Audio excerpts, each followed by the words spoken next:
I'm realizing that this introductory song is getting people in here as well. That's why I said, let's do one more. There's still people out there. Well, good morning, everyone, and welcome to First Jefferson Unitarian Universalist Church. My name is Annie Furster, and I am minister to this wonderful congregation. My name is Tina Harmuth, and I'll be your co-celebrant this morning. Annie, the children are back in their Sunday school classes, and the pre-service adult education program has begun again. What else is going on this week? Well, there's quite a bit going on, Tina, but I'd like to revive something from last week before we go on. Something from last week that didn't get taken care of? Well, more like something that I said that needs to be corrected. So let me tell you the story. I was considering during last week's service that given the drop in religious affiliation, what would happen if all the churches closed? Who would take up the roles that churches have had historically? I had mentioned, among other things, that consistent reminders religions have given us about being kind to one another. And I said, now, who except your mother will remind you to be kind? And after the service, someone came up to me, one of the visitors, and she said she wanted to amend my response. She said, mothers and teachers will teach us to be kind, especially second grade teachers. And she said, I know this because I am one. And I knew immediately she was right, so I wanted to correct that statement and apologize to any teachers in the congregation that I may have inadvertently slighted. Well, good for her for speaking up. You bet. And good for you for admitting that she was right. Yeah. I may have to reconsider my position on confession. It really felt good to say this to you all.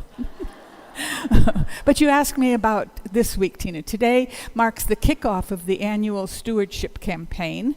There will be lunch served in Coleman Hall and then a special celebration after lunch that you will not want to miss, I promise you. Does this mean we get a chance to meet the new Director of Religious Education I've heard about? Yes, indeed you will. Sarah Beryl Harrop will be staying after the service. There is a committee meeting after the luncheon, and she's looking forward to meeting with you all, getting to know your names, and she'll answer any questions you might have about herself and the future of religious education at First Jefferson.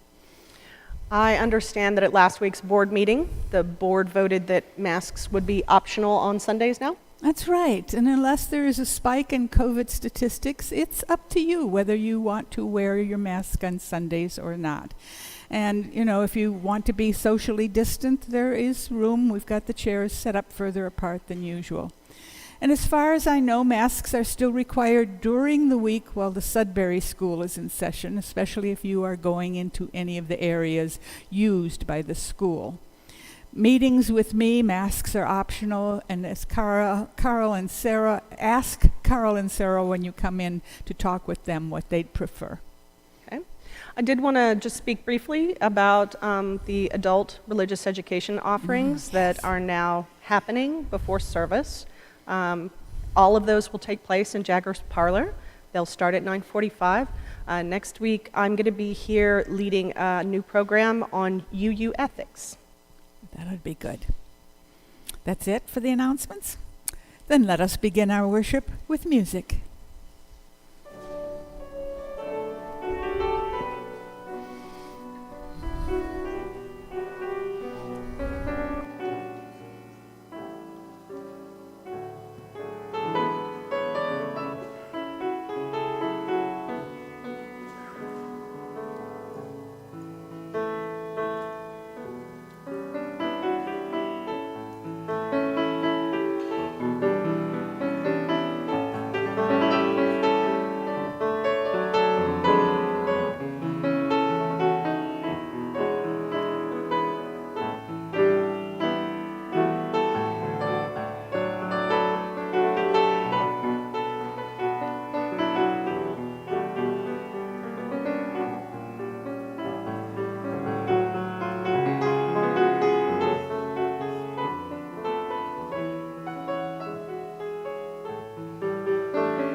Despite distance and fear, we are connected. Despite loneliness and change, we are connected. Across differences and lives, even in the faces of the inevitable losses of life, we are connected. When we wish to laugh, we are connected. Mm-hmm. When we need to mourn, we are connected. Across a nation divided, even when we dance alone in a room, we are connected. In the heat of the sun, we are connected. And in the glow of the stars, we are connected. Across the limits of our imagination, even when nature trembles, we are connected. And we comfort one another when it's needed. Please join me in our opening hymn, number 1002, in the Teal hymnal, Comfort Me. Please.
wait till you all get seated. I just wanted to say Sherry husband is back. We're happy to see her. And she was dancing in the back as she often does. She is an excellent role model. Thank you. We are here. We are the flame. Did we get that fixed? Wonderful. So. We are the flame. An ancient as the stars, new as the vulnerable spark.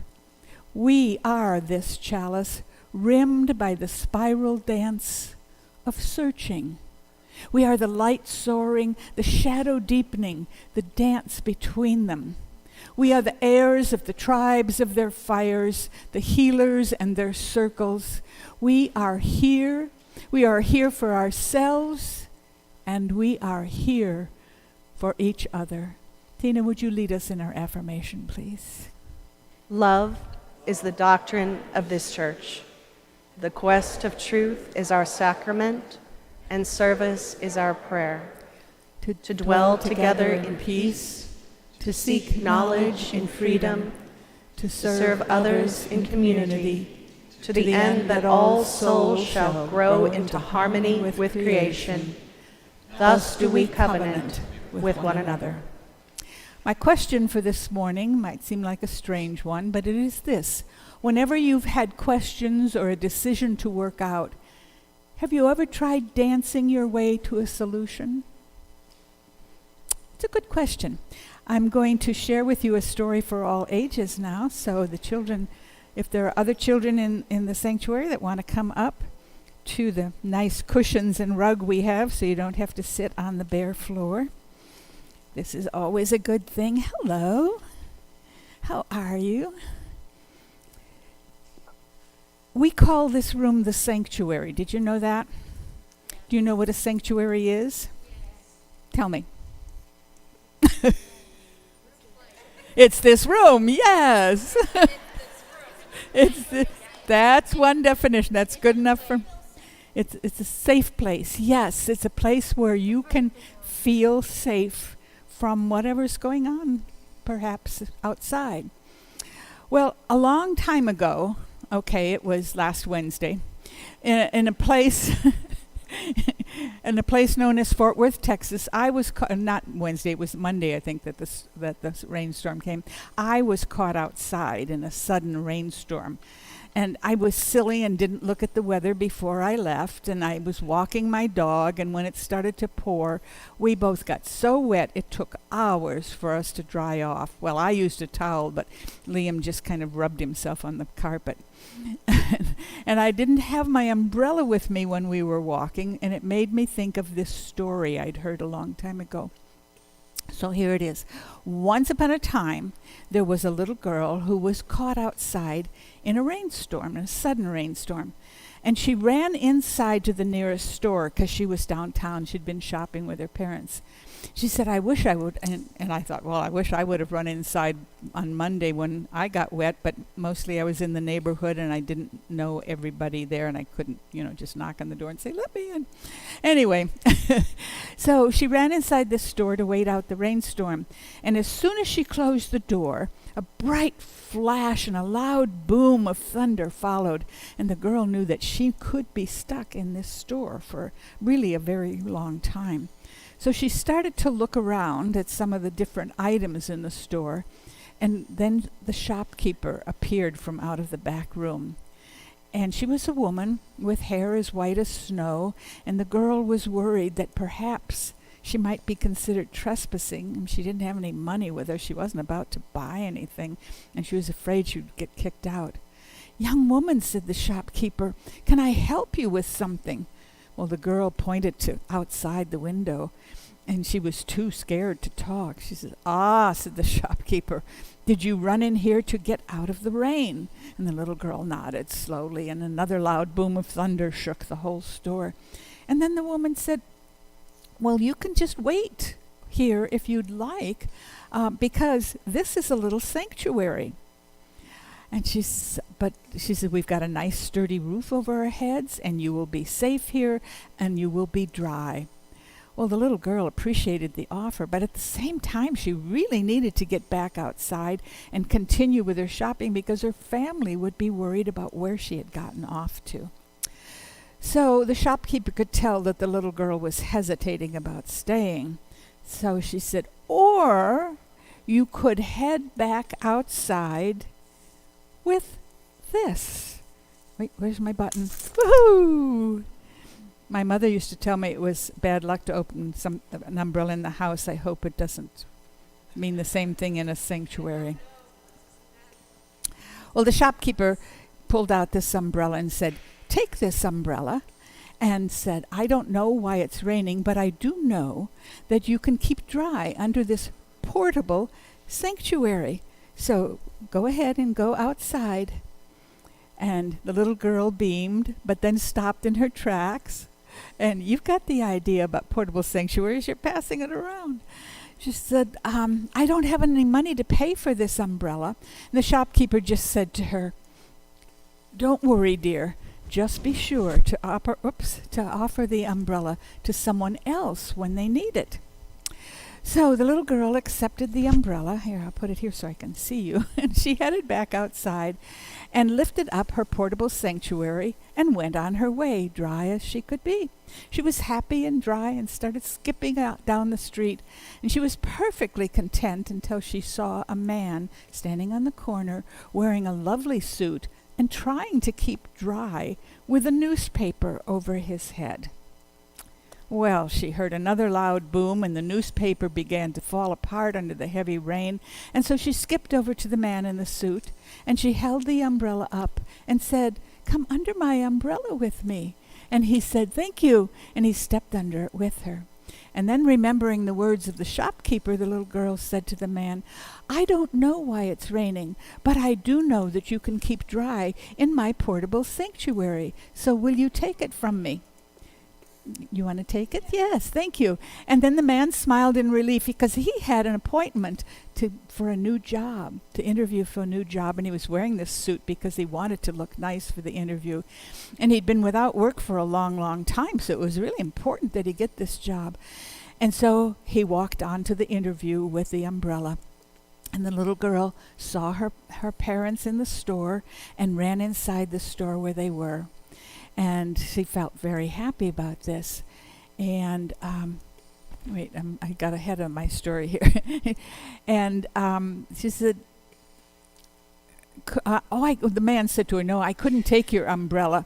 And she said, just take it. Just be sure of one thing. That you will offer this umbrella to someone else when they need it. And she put the umbrella into his hand, and she ran on to catch up with her family.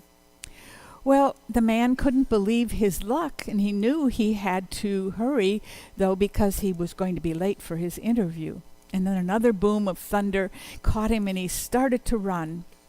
Well, I can tell you that the man got the job because he looked so good in his new suit.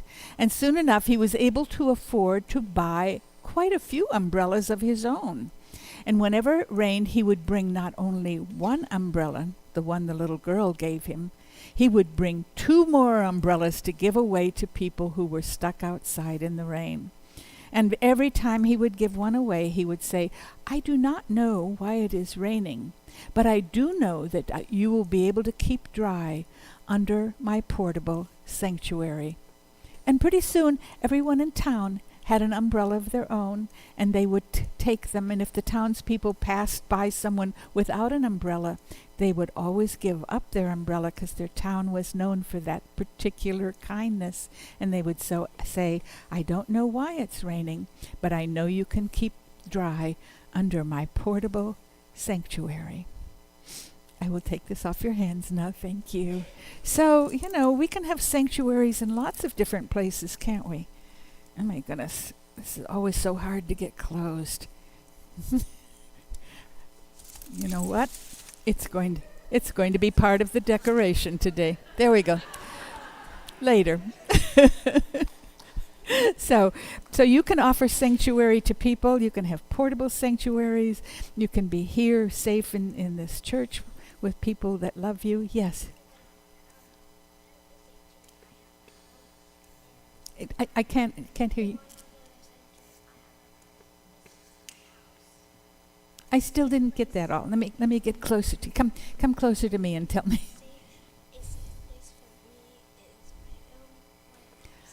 Oh, your sanctuary is your room in your house. Yes, I have that same feeling. My office is in my house is my sanctuary. Yeah, I hope everybody has a place they can feel good about that. Okay. All right, so we know about sanctuaries.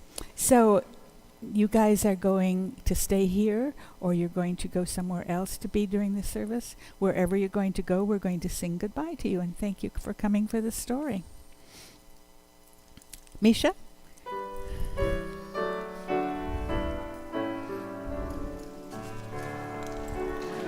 We leave this friendly place, I'll give light to every face.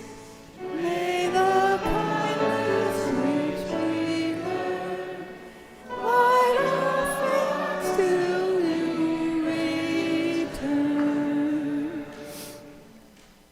This next part of the service is a true story for all ages, also one with a very happy ending. You may remember that when we suddenly lost our Director of Religious Education last December, I telephoned my friend and colleague, the Reverend Dr. Aya Dwelm, and said, "Can you help us, please?" And I remember Aya had done RE work for Community Unitarian Universalist Church in Plano, and I said, "I need you for 2 months." And when she said yes, I said, "Or maybe 3?" She started the first week in January, and she was amazing. She went right to work. She gathered a committee together. She selected curriculum. She trained teachers. She wrote reports. She cleaned out closets. And last week, she and the committee opened up the first classes we've had since the COVID pandemic. And in addition, she added strength to the choir's soprano section. This is Aya's last Sunday with us, and next Wednesday will be her last day in the office to give Sarah some tips and strategies for continuing the work of lifespan learning at First Jefferson. Aya, will you please come up and let the congregation thank you properly?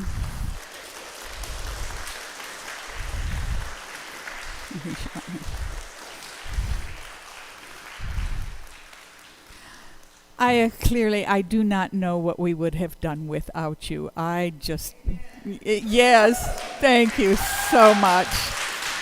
Do you have anything that you would like to say to the congregation? Yes, I hope, do I need to lift it? Or let's do it this way. Thank you so much. This was really a good time here for these 3 months. We did so much together. You are incredible. You are gifted, you are committed and devoted to this place, and that makes a lot of difference in communities. And what a joy it is to have a good departure.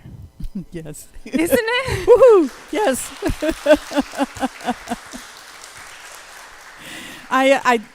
You remember I thought a gift would be appropriate, and I didn't know what you might want. So I just asked you last week what you would want for a gift. And Aya said she wanted the copy of the book that I preached about last week. So here I have you, Religion for Atheists, The Non-Believer's Guide to the Uses of Religion. And I threw in a copy of my own book for praying out loud. So thank you. It's a small token of our large appreciation. I have not read Annie's book. I have to admit that. So I'm looking forward. Oh, good. Well, thank you for adding that. And knowing you, I know you're going to be working in your garden the weather has now been getting warmer. And you'll be at U Ranch this summer, where you teaching, where you run the program. I'm the manager. She runs the program. Of course she does. But don't be a stranger. Come back and talk to us. You're always welcome here. Thank you. I look forward to seeing you sometime again, maybe in the fall once we get settled for something else, and we will have some changes already here. Indeed. So So thank you. May I you? I can put that back. Okay.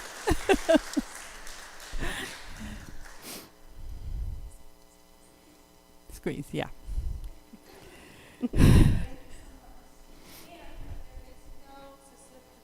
About these umbrellas in Latvia, just so you know. But I learned there is one here. Good. Good.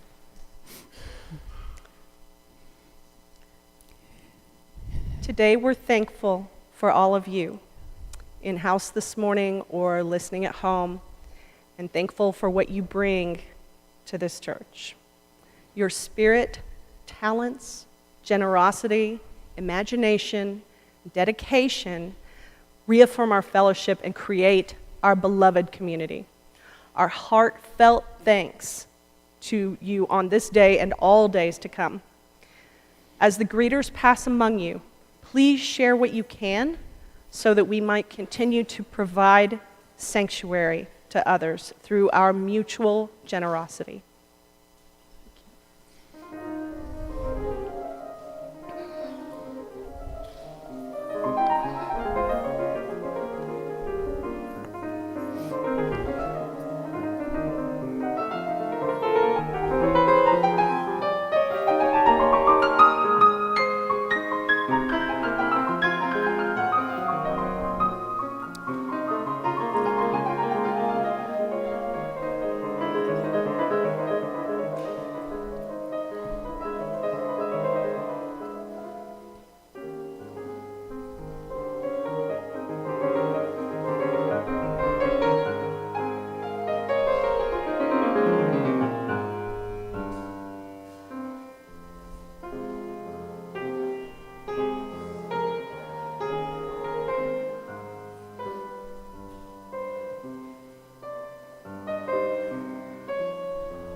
Yes, that was particularly lovely. Thank you. I know you are aware that today is the kickoff of the annual Stewardship campaign. It was, I think, in the weekend news, and we just mentioned it a little while ago. And I am going to be talking to you about money. Quite possibly you are wondering why I named this service then, Let It Be a Dance. Now, it is not because I'm trying to dance around the topic of money. Quite the opposite. My hope here is to encourage you to increase your pledge over last year, or to pledge for the first time if you are new to this community. But I wanted it to be a pleasant experience for you. I wanted you to enjoy this Sunday as much as you might a plea-free Sunday. So let me tell you how I arrived at the topic. Last month, when I had to come up with a title for the Courier, my thinking went something like this. We have been open for 7 months now, and we are doing quite well for a community that had been quarantined and separated for 1.5 years. And I'm happy about that, and I'd like to express my happiness in some way as I talk about the resurrection of this community and my hope for its future. So I thought, what could I use as a metaphor to build on? What is in my thinking that makes me happy? And it came to me. It's dancing. And suddenly I knew that's what I wanted to talk about. Seriously, I'm going to start this morning by talking with you about dancing and showing you some lovely slides. I think I danced before I walked. My dad was a square dance caller, and every Saturday he and my mother went to the community center for the weekly square dance, and I went with them, first in a basket, of course, and later on my own 2 feet. And when I could navigate on my own, I would stand up against the wall, watching the dancers swaying to the music, and I would start to imitate the steps and the hand clapping, and occasionally one of the male dancers would swoop me up and carry me through a call, and then put me back, laughing joyfully. And later, I insisted on being allowed to negotiate the steps myself within the square whenever one of the tall men brought me in. And looking back, I wonder why no one complained. But I came to love those weekly dances. And in between calling the squares, my dad would name a round dance, and the pianist would play the traditional melodies, and Dad would swoop me up, and my mother he would grab, and together the 3 of us would do the schottisch, the varsaviana, the waltz, the polka. Oh, I think of that I must have been the mascot of that particular square dance group. And then, when I was 8, Dad started a Friday night square dance for the children of the other dancers, and then opened it up to the rest of the small town where we lived. And because it was such a small town, after the Saturday dance, we put chairs up for church in the same hall. When I was 5, I was also enrolled in a ballet class. I learned new moves, new music, had new experiences. For some reason, they didn't hold hands as much with the other dancers as they did when we square danced. And there wasn't as much laughing. It was a more serious pursuit, and I was expected to pay attention. Well, the first dance I learned was the dance of the little farmers. We were dressed in coveralls and plaid shirts, and each of us had a small piece of farm equipment that we held over our shoulder. Mine was a rake, and we would dance with them on our shoulder, and sometimes we would pound them on the floor in time to the music, imitating gardening. Well, after a few lessons like this, came my first recital. Oh, I don't know what I expected, but it wasn't the stage and a dark auditorium where I couldn't even see my parents out there. So I got on the stage and I played the waiting game. When the pianist started our music, the other girls began to dance, but I just stood there and I watched. So that's how it's done, I thought, as they bowed and ran off stage. And then I stepped to the center stage and I began the dance all over again from the beginning. And the pianist, seeing me there, played the music for me, and I finished the routine by myself. to a rousing ovation. Oh, and the next year, I got private lessons. I danced. I did ballet dancing for many years. I loved the costumes. I loved the routines, the names of the steps in French. Pas de bourrée, assemblée, glissade, and tour jeté, pirouette. Oh, I was going to be a professional dancer. I was going to be a ballerina. And then my body betrayed me. It grew in places that ballerinas do not have. They're not supposed to have. But I found a new teacher, a teacher who had the same large problem.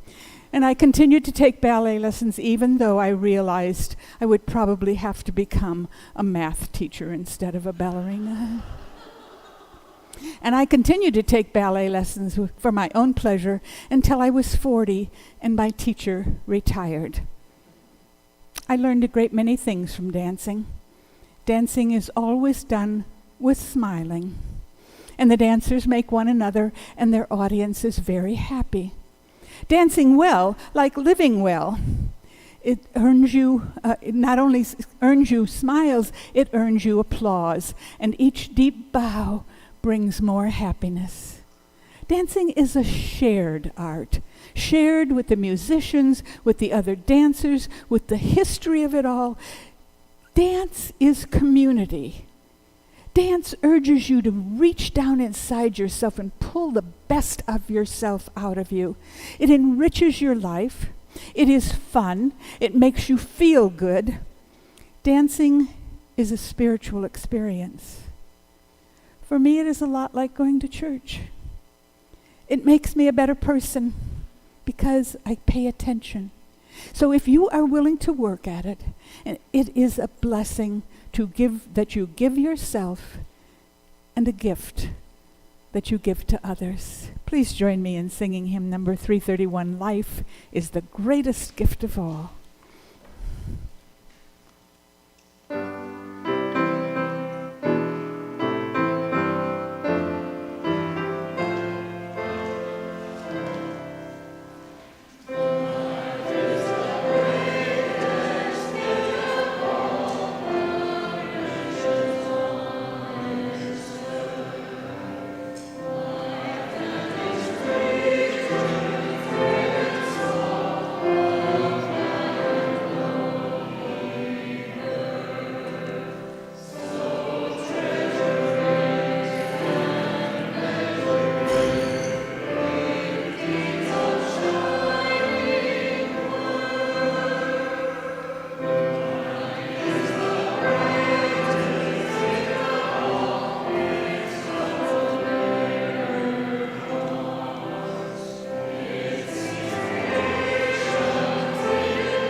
Thank you. Please be seated.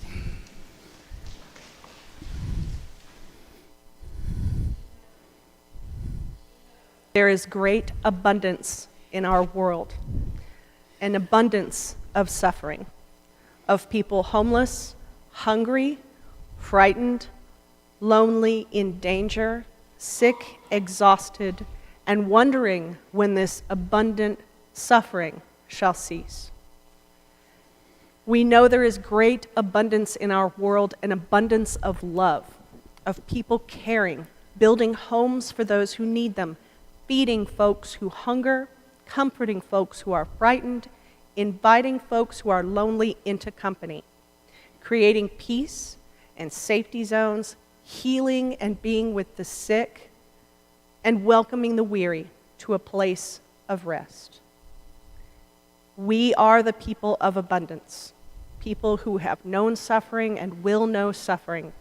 We are people of abundance, people who have known love and offer our love as a blessing to our world.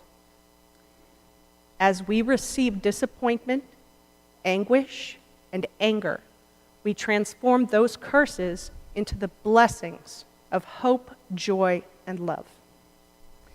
As we offer those blessings to this world, so our blessings increase.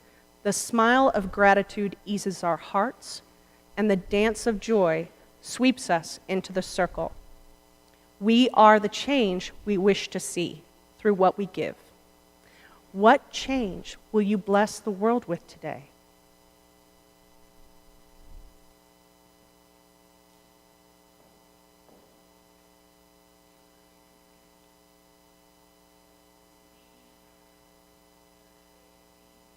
Of dancers that are more than 9,000 years old, and those found in Egypt date back to more than 5,300 years.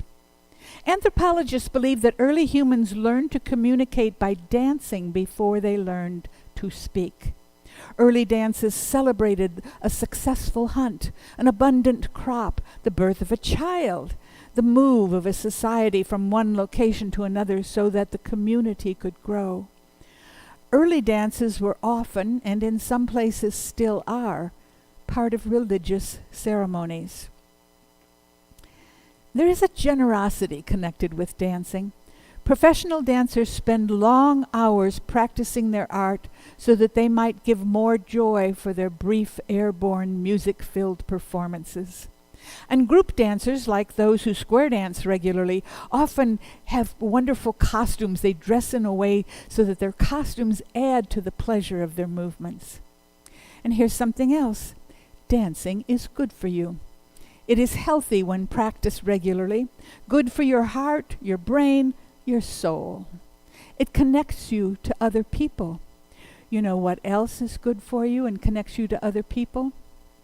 Being in community. There is a generosity connected with that as well.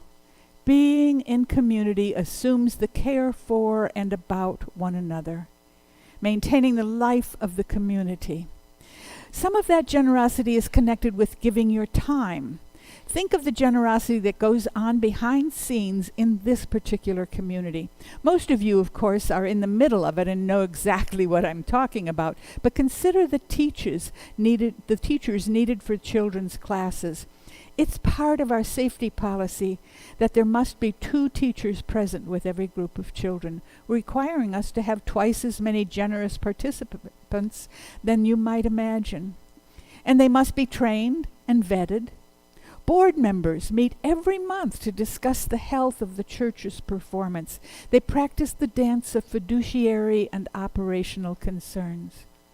The sound and video technicians ensure that the record of our services dance across the airwaves into the homes of distant viewers.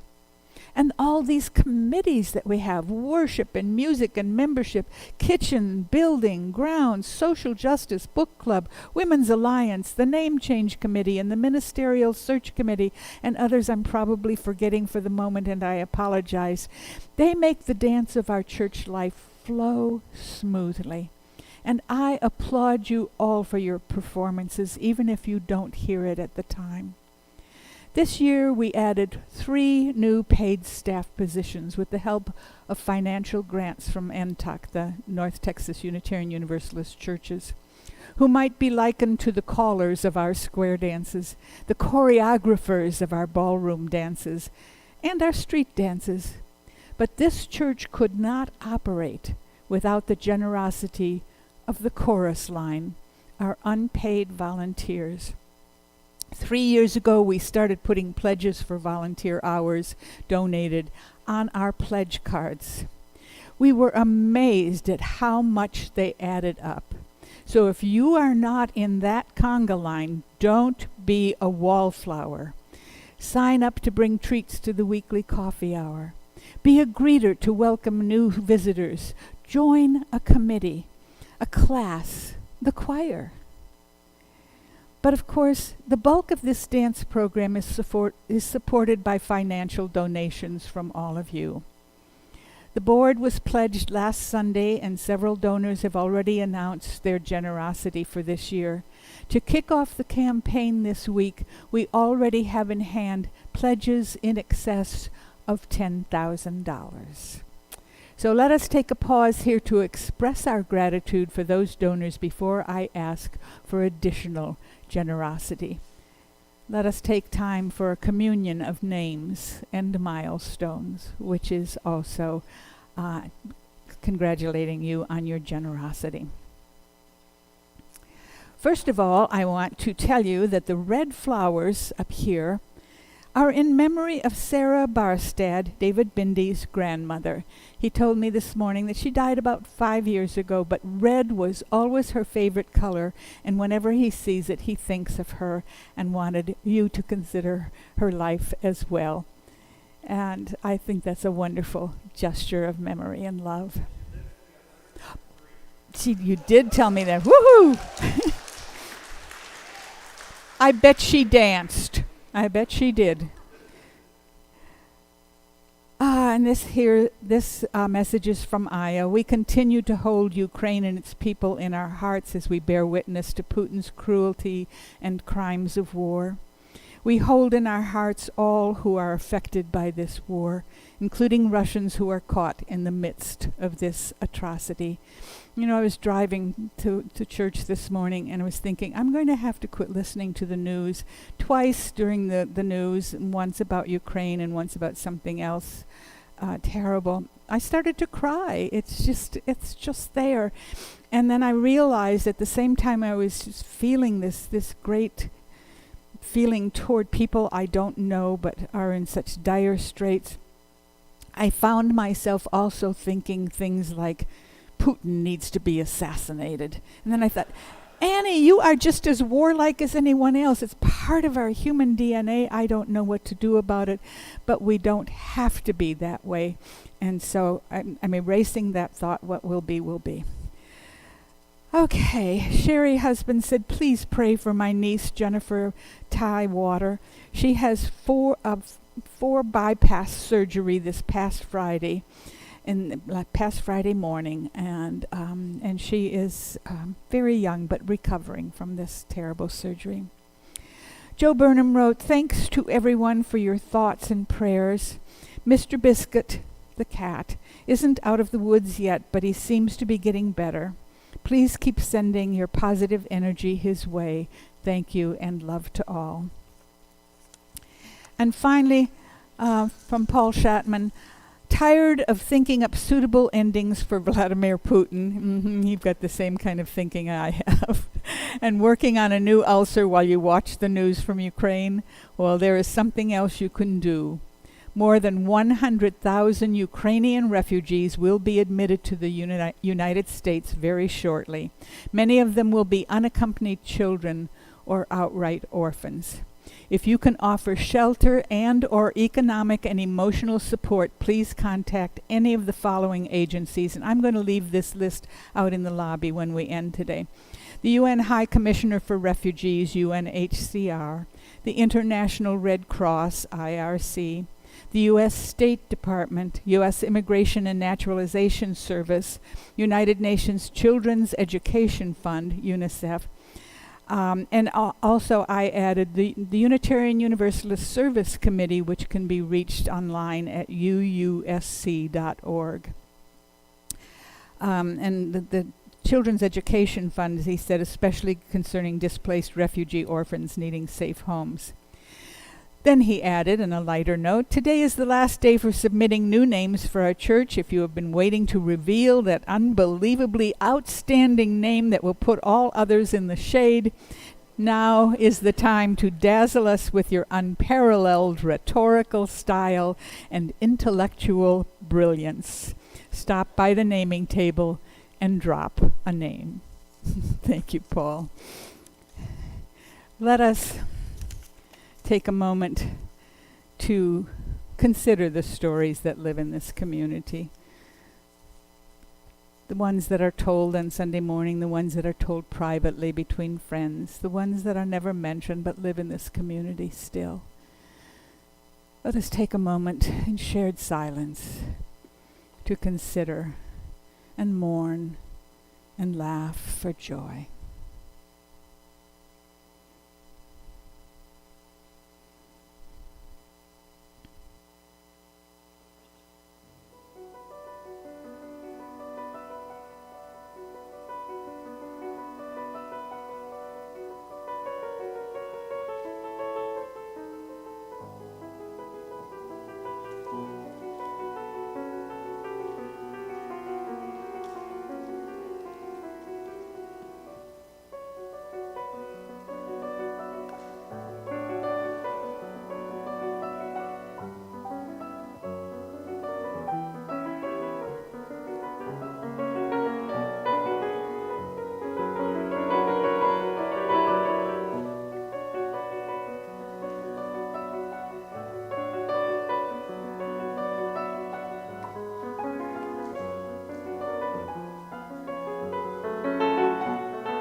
Misha, I was wrong. I am not going to get done before 12. You have a rehearsal that you have to get to on the other side of town near Dallas. So you may leave now. I have Della and David to help me with the final hymn. Thank you for this morning. I hope you've enjoyed watching me try to stretch this metaphor I've employed for the service today. Now I'm going to attempt to be the dance master for the next few minutes, to tell you what the upcoming steps will be, and to instruct you on your individual parts. This today is not a solo performance. It is a chorus line. And it is carefully choreographed, and everyone has a part to play. An informational booklet is available, I think. I haven't seen it, but I'm assuming it's out there. Pledge cards have been prepared and placed into envelopes with your names on them, arranged alphabetically. Please take one of each as you leave the sanctuary. They're out there in the lobby. Those who aren't in attendance today will be mailed their envelopes this week and called upon later. So take the envelope then with you into Coleman Hall, where a free lunch has been set up, because generosity breeds generosity, and you deserve the gratitude, the applause for your past performances of generosity. So try this as you sit at the table and fill out your pledge card. And we would like for you to fill them out today and return them if possible. Consider a new rhythm in your dance, a new beat. In the past, we have suggested you pledge between 1% and 3% of your disposable income. Today, I'm asking you to consider to learn the Queen of Dances, the Tango of Generosity. Today, I am asking you to consider, if you can, donating 5% of your disposable income and as much as 10%. I do not ask this without commitment, because since I joined you 3 years ago or more as your consulting minister, I have given 10% of my salary, not the full package that shows on the budget, because there's some taken out for expenses and my housing, and it is less than that full amount that you spend, but is what I'm paid. And you know, saving 10% out of your salary is not as painful as it sounds. I've done it before, and I put the money in the bank, but I pay it out before I realize I have the money to spend, and I don't really miss it. It's the cost of being allowed to dance with you every week, and it has been more than worth it as far as I'm concerned. So I recommend it to you as a suggestion if you can pull it off, but don't feel bad if you can't. Also consider a new dance.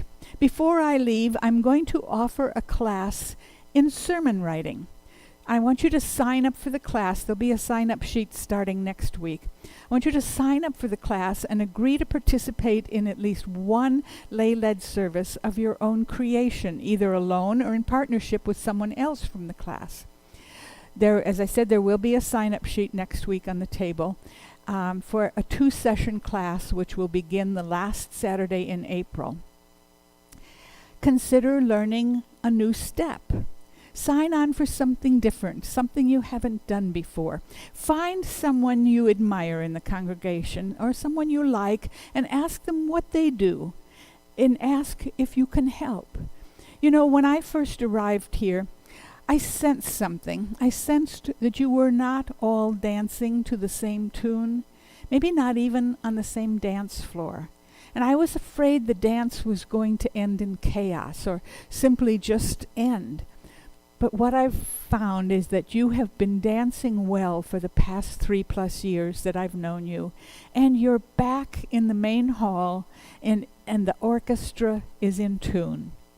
But all of you need to get on the dance floor for the dance to be a success, for there to be performances for years to come. Soon you will have a new dance master, a new caller, a new choreographer. I'm still working on the metaphor. And those happy feet will be beating out a new routine. But I will be listening from outside the hall. Will it be a dance? Or will it be a disaster? No. Please, let it be a dance. We're going to end with a round this morning. It's number 1023 in your green hymnal, teal hymnal. And I think we've sung before, and I think we can do it without music. Would it be helpful to have the play the F? She's going to play the F chord first. So what? Oh, go ahead.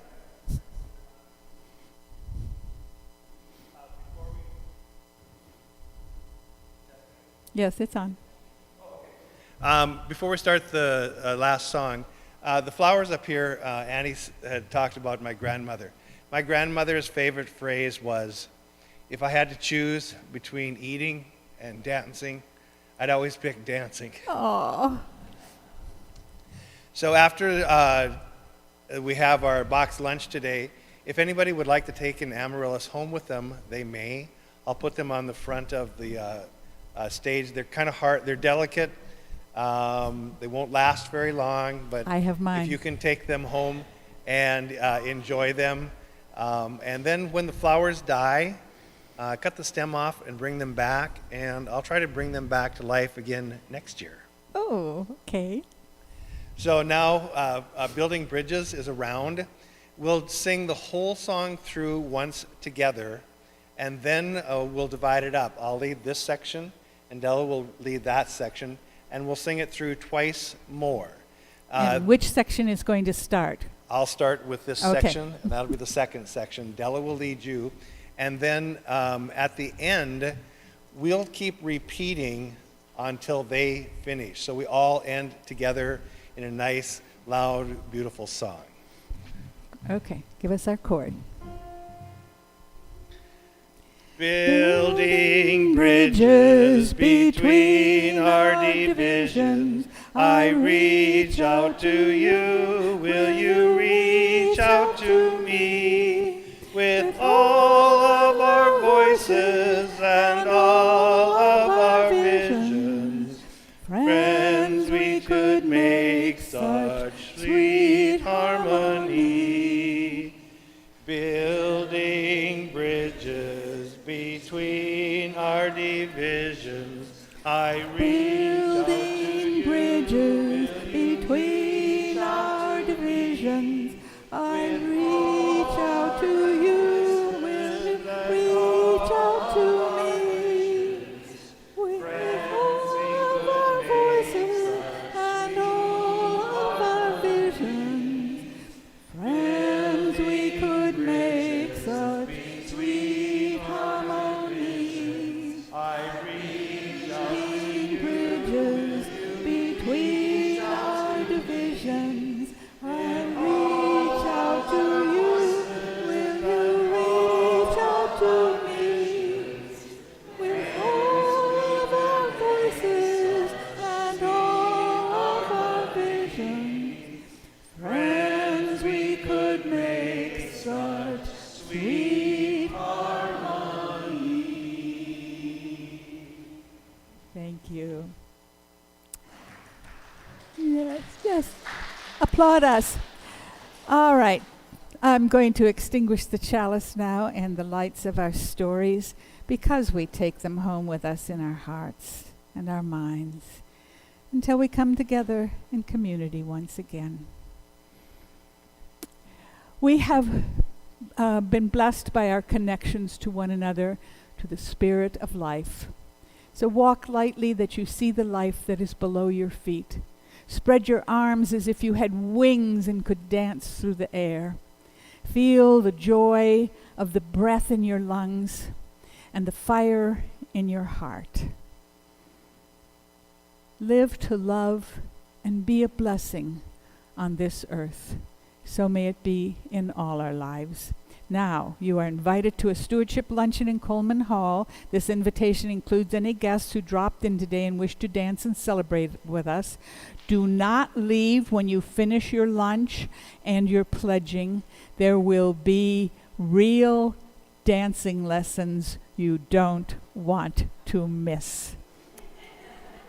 Off with you.